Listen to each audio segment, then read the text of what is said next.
যে স্পিডে মার্কেট ছুটছিল সেই স্পিডটা তো কমে গেছে, সেই স্পিড তো আর নেই।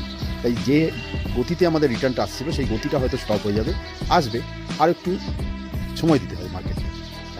এখনই হচ্ছে আসল টেস্টিং টাইম, কারণ 2020 পর থেকে যারা নতুন মার্কেট এসেছে তারা এই ফেজটা কোনোদিন দেখেনি, মার্কেট কন্টিনিউ নিচের দিকে যাচ্ছে, কী করবে এই সময়।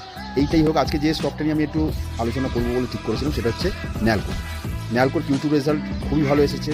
আজকে অসাধারণ একটা মুভমেন্ট নিয়েছে সকালের দিকে, তারপরে ধীরে ধীরে ওটা প্রফিট বুকিং হয়েছে বলে একটু নেমে এসছে।